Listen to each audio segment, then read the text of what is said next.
Good, good day, everyone, and welcome to our class discussion on carbon footprints. Let me discuss it to you. Let me present to you what was the findings of this eco business in the study or of their study, the carbon footprint of tourism rebuild. This research base is actually one of the bases in the creation of any national policy in terms of managing ecotourism sites. So it is not just in the consultative meeting that the basis of the strategy and the policy making is just based from those consultation, but rather um, it should be also backed up with scientific researches and or output conducted of that certain and specific um, year. So this is a study of Arunima Malik and Yayen Sun. It is actually a study on how big, relatively and significantly increased or maybe it decreased, no, of the carbon footprints of our tourists or visitors to any or specific location or specific tourist destination. So somehow, no, I said a while back that it can be a positive or it can be a negative. It can be significant lower or significant higher. So let us now have this carbon footprints study by Arunima Malik and San.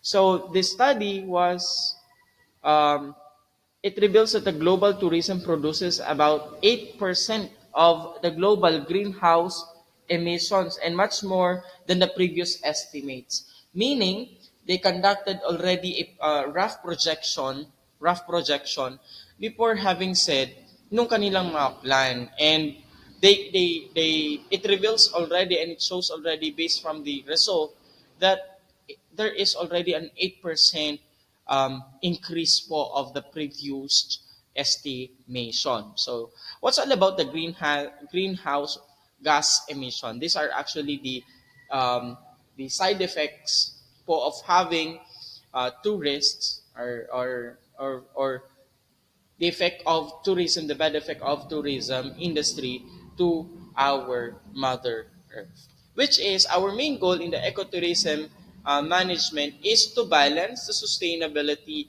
preservations, and protection of our of Mother Earth. So let me continue now. So the carbon footprint of tourism is about 4 times larger than the previous thought, according to the world first study published today in the Nature Climate Change. This was the previous study. Aside from their basis of having their own projections, it increases. It's 4 times larger. So the researchers from the University of Sydney, University of Queensland, and National Cheng Kung University, including ourselves, which is I am talking in behalf of the author, work together to assess the entire supply chain of tourism. This includes which the industry includes transportation, accommodation or hotel, motel, resorts. They are part of the accommodation industry, food and beverage, souvenirs, clothing, cosmetics, and other goods related to receipts related to the different activities possibly no fulfilled by our tourists. So put together, global tourism produces about 8% of the global greenhouse gases emission, much more than the previous, as mentioned, the previous estimates by the nature climate change and based from their previous projections. So,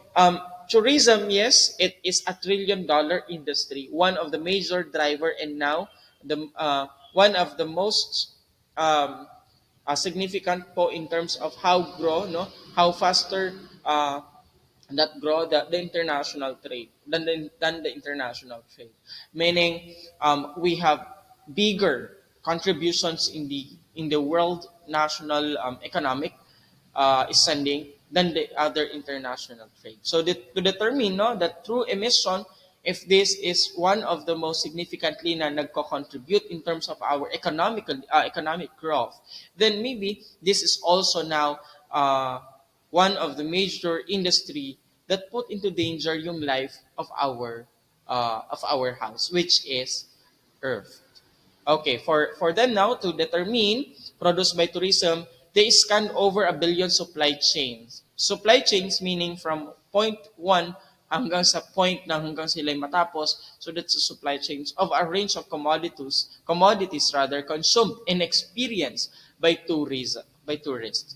And by combining this detailed international trade database, which accounts tracking with goods and services, tourists both they identified carbon flows between 160 countries from the year 2009 and 2013.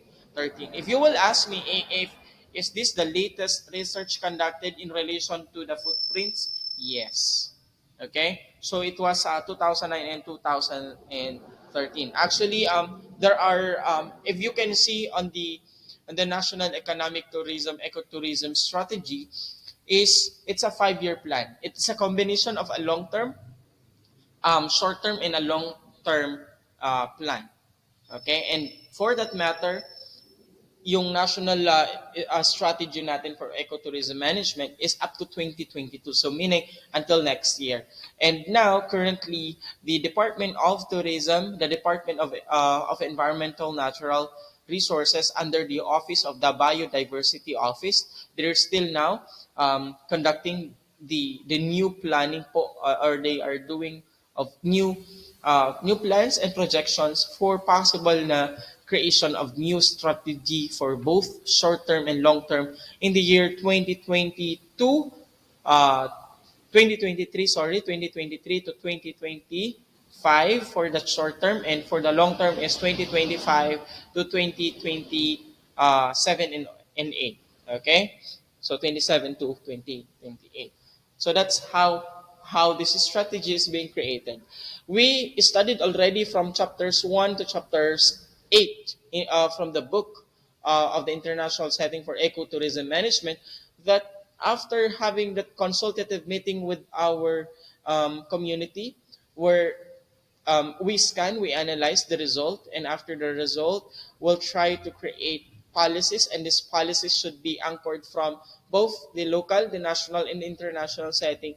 And definitely, the end goal of this policy making is to preserve, to protect our environment, and also to sustain possible resources that are affected and being consumed by tourists.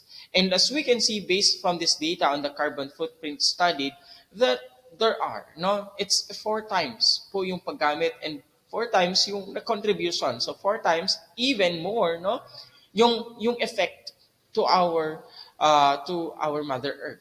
Meaning, okay, which is too much yung nagagamit natin, mas marami tayong residues, mas marami tayong residuals. Of these residuals, put in danger of our Mother Earth.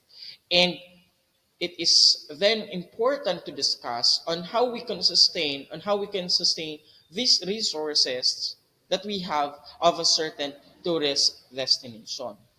So if we can say that tourism is $1 trillion industry and it grows faster than the international trade, that is even now equivalent in uh, it is also uh, it is also it is also that can be summed up to say that ito din yung effect of our industry.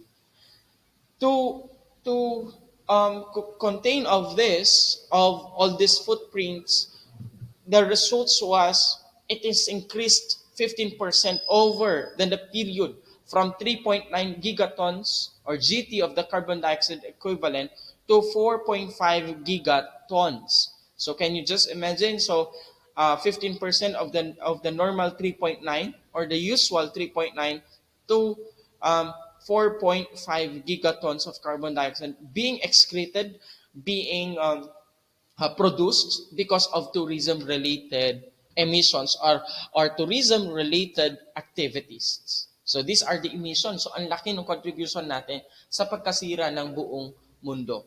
And what are the different things and activities that our government, that the different sector, the non-profit and governmental agencies, what are they doing, no, to protect the environment and to sustain these resources. It is now rampant to see na in the Google, you can just search of alternative products, alternative technologies in just to answer of this 15% increase ng ating emission. Okay? So, meron na tayong paggamit ng healthier soap, meron na tayong paggamit of healthier, safer to the environment cleaning agents. Other than that is we are now moving towards to a solar driven establishments. And even the UNWTO recommends to have green hotels already para lang ma-lower natin yung emissions natin. And also, by reducing of that, we are also sustaining of what are those resources being used by our tourists. Okay? So the estimate of growing appetite for travel and business as usual scenario would increase even no the carbon emissions from global tourism to 6.5 gigatons of carbon dioxide by 2025. And if this is the rough projection or estimation by economic business or eco business and other studies, then it is now good also that we should be driven by not increasing income, no, highly income elastic and carbon intensive, but rather we should be largely driven by on how we can sustain. At the same time, we can sustain resources, protecting resources, and also by increasing incomes. There are now alternatives for the tourism industry. Um, Instead of, for example, instead of vials for amenities, we are now pushed to of what we call dispense bottle. Okay, this dispense bottles decreases po yung paggamit natin ng plastics, yung mga miniature, yung mga maliliit na sachet na ito yung isa sa carbon footprints or carbon dioxide that is emitted by any single by any single tourist or visitors po visiting to a certain and using for the services or of the services of the accommodation facility, including the carbon dioxide excreted of a transportation group. Kaya nga may gumagamit na tayo ng steam, electric cars para yung even of the noise equivalent emission be also limited.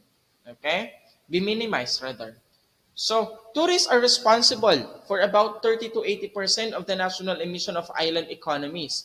These findings brings up the question of the impact of tourism on small island states. Based from this statement of the eco business, it says that through awareness for at least 30 to 80%, not only of the practices of these supplier, producer, service provider, ay mas malaki ang contribution of tourists if they are really aware of what are possible emissions or of what possible residual they can produce into a certain island or um, of a certain destination. So, whose responsibility is it? No? In the study, or based from their study, they compared two perspectives for allocating responsibility for this emission. One is residence-based accounting and destination-based accounting. Residence-based accounting is based from who are those residents, and residence-based accounting includes also those companies, those tourism sector companies providing services to tourists. While the other one, on the other responsibility, is the responsibility of destination-based accounting.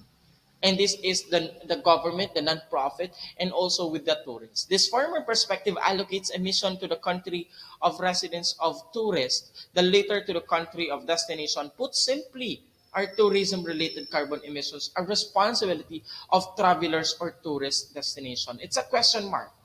Is it the responsibility of travelers or tourist destinations alone?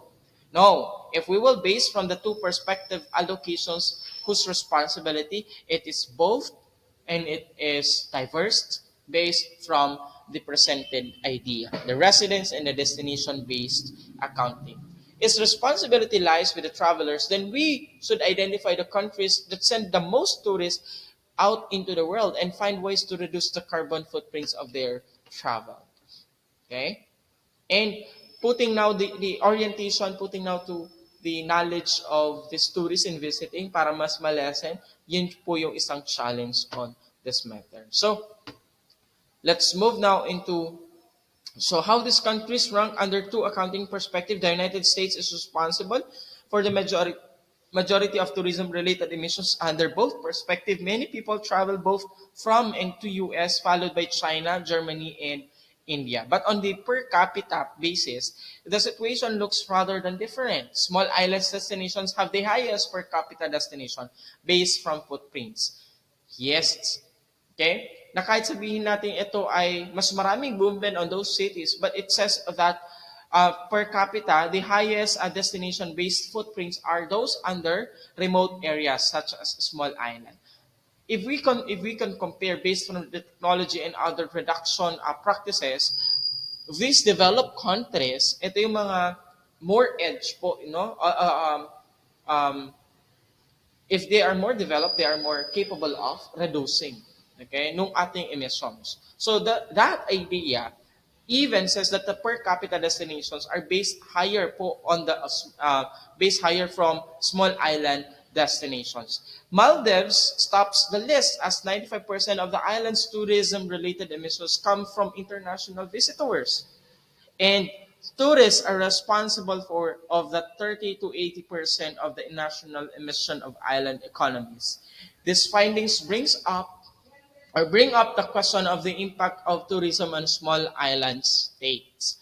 Island of tourist destinations depend on income from tourists, and that's how it should on how we look at that community depend na po on the income from tourists. And because we depend on the of our income from the tourists, nagiging alternative of our practices, of our cultural practices, of our normal activities in the community at napapalitan ng tourism activities. And this is what we avoid so. Okay? At the same time, this very tourists threaten the native biodiversity of the island, as me mentioned. Small island states typically do not have the capacity to embrace technology improvements due to their small economies of scale and isolated location. Just like, for example, the capacity to introduce um, a solar, the capacity to introduce friendly technology in reduction or to reduce the emission footprints of tourists ay mahirap po for them. Okay, mahirap for them. Um, Reduction, reusable, mahirap po natin sabihin yan since kung walang kuryente, mahirap na po kaagad. Pag walang internet, mahirap na po kaagad. Can we lend a helping hand? And that is through directing financial technical support to these islands could potentially help with efforts to decarbonize their infrastructures. This support would be a reflection of the share of consumer responsibilities, especially from developed nations that are net travelers. If we look at and if we reflect into this statement, no? Bakit kaya masyadong mahal ang pagpunta doon sa mga remote islands? And that is one reason. No, in the National Economic Forum, it says that it is somehow we are helping already of those small islands to develop themselves, to sustain themselves for possible tourism activities and its effect. Maldives, Mauritius, and other small islands are actively exploring ways of building their renewable energy capacity to reduce the carbon intensity of local hotels, transport, and recreational spots. How I wish that Philippines, our country, may even drive of their practices of those policies to a new form of a new form of tourism policies, and that's the use of renewable technology. Creating awareness at multiple levels is that provides already of the starting points of the conversation between the public, the companies, and the policymakers about sustainable tourism. Sustainable tourism that we convert destination as a sustainable through the aid of technology, through the aid of alternative activities. And the sustainable tourism should not ever um, reflect on to the reconfigurations, transforming cultural to a new cultural practices. That should not be. No, sustainable tourism should always um, look at to the protection of the destination. Ultimately, real change will come from implementing regulation and incentives together to encourage low carbon operations. Well, mahal nga naman talaga ang magpa-solar. Well, mahal nga naman talaga ang mag-reuse rather than bumili ng bago. I hope you get my point. I hope students that you are always looking at to renewable, reusable. Hindi yung gusto, ayaw mo na maghugas, bumili ka ng kaagad. Ayaw mo na magpa-repair, bumili ka na kaagad. And that is the ultimate real change. Real change from the policymaker and you as I look at you students as not just merely as a student and not merely as a staff, but soon to be as policymakers for sustainable tourism. Okay? I myself is leading now po yung sa bahay nga as much as possible is for me to reduce yung footprints ko sa bahay is inuumit ko na po ang paggamit ng panonood, um, nire-reuse ko yung tubig instead na matapon lang siya. Pero mahal kasi mahal yung mga technology on how we can reuse, recycle po of other water po. Another footprints that can be is, ako mahilig na po ako sa mga malalaking mga um, amenities. Okay? Ako yan, mas mahilig na po ako dyan. Mas mahal nga lang naman talaga rather than yung pang day-to-day. Pero actually, mas malaki ikakatipid mo kapag yung mas malakihan pang bultuhan rather than yung small items. But well, there is a reason behind na kapag kasi dispensable or bottle po yung gagamitin natin, ang mindset ng mga turista is they want new, they want safer kind of amenities. Kaya gusto nila parang bago parate. And kapag refillable kasi ito na dispense bottle yung para sa shampoo, conditioner, lotion mo, parang kumbaga ginamit na po ito ng iba. But what is a good practice of Sogo? May nilalagay ang Sogo pag nire-recycle nila. Sogo is one of the pioneering company introduce po yung paggamit ng rubberized rather than yung alfombra or made out of cotton. Because one of which is yun yung footprint natin na masyadong maraming ginagamit na alfombra sa loob na ito ay isang kalat at mahirap i-manage. So, ang ginagamit ng Sogo now is actually yung, kung di ako nagkakamali, is red Spartan, no? Tapos, nilalagyan nila after gamitin, sinasanitize, disinfect, nilalagyan nila ng seal na, nilalagyan po ng sanitize for your protection. So may nakalagay na ganun just to make sure and to assure guests na ito ay safe ulit gamitin kahit ito ay nire-reuse. So there is an ultimate real change if you will look into a carbon costs of your fights. Okay? It can be a positive carbon fights or it can be a negative carbon fights. Mahal ang magpunta sa pagiging sustainable. Okay? So this ends our discussion on how policies will start po doon sa creation and how even strategies are being created and introduced to any certain company by our government and through scientific evidences that will support to their claims that these are the practices, that these are the strategies that we are going to do. So thank you for listening. Have a nice day.